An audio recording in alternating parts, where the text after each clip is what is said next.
All right, hey guys, Jerry from Showtime Audio. Just wanted to do the final walkthrough on Ira's ML63. We did a full stereo upgrade, so we've done it on quite a few of his cars. We actually did a previous car. He loved the system, so we in essence did the same exact system in this vehicle. So what it is two sets of these 7-inch components. Now these are 7-inch. It's a 7-inch mid-woofer, which doesn't seem like a lot because, you know, normally we run 6.5s, but that 7-inch mid-bass woofer makes a huge difference. A lot more output, a lot more mid-bass, and just a lot more volume. We also added a Kenwood 5-channel, as well as a Sony 10-inch, and two Kenwood flat 12s. We'll show you that in a sec. So we got one of our downfire enclosures. We did the Mercedes-Benz logo on it, and then we have the aluminum feet, so it kind of matches the theme. And the nice thing is it's end to end, so it in essence can't shift front to back, left to right. The only thing obviously is it could go this way, but you could still throw anything you want on there. You could fold the seats, and we also always have one of our PowerWorks connectors. So if you ever need to, you can unplug it, remove it, do what you got to do. Once you come back, plug it back in, you're back in business.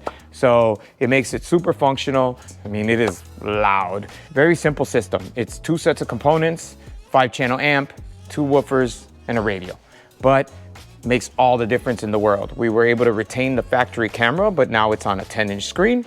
And other than the radio, the car looks basically 100% stock, but it just all modern technology. You have Apple CarPlay, Android Auto, everything now. So even as far as the amplifier, so the amplifier lives right here.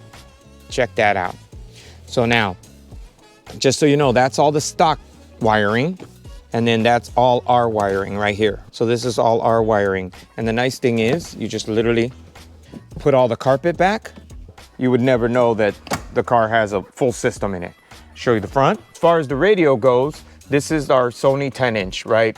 So the nice thing about this radio is it very much looks like your modern tablet style radio. So a lot of your newer Mercedes, newer everything actually, you name the car, they're now starting to come with, as opposed to like the old school double DIN radio, now it comes with a tablet style radio. Typically it's, you know, floating or sticking up out of the top of the dash. So the nice thing is this has a very similar look. Obviously it's an aftermarket deck, especially for some of your older vehicles. It kind of modernizes it and makes it look like a brand new car. So rather than buy a new car, you can modernize the tech and now have all the features, if not more, than the factory came with. So if you watched any of our other videos, you know we're a huge fan of putting the bass knob in the column. Now in these Mercedes, if you look at this column, that is not possible. Basically, there is no space in this column to put the bass knob because the shroud or the plastic that surrounds the steering shaft is very tight to the column. So what we do in a lot of these Mercedes is they have this bump out, which is the controls for a lot of the seat functionality. So we add it right here.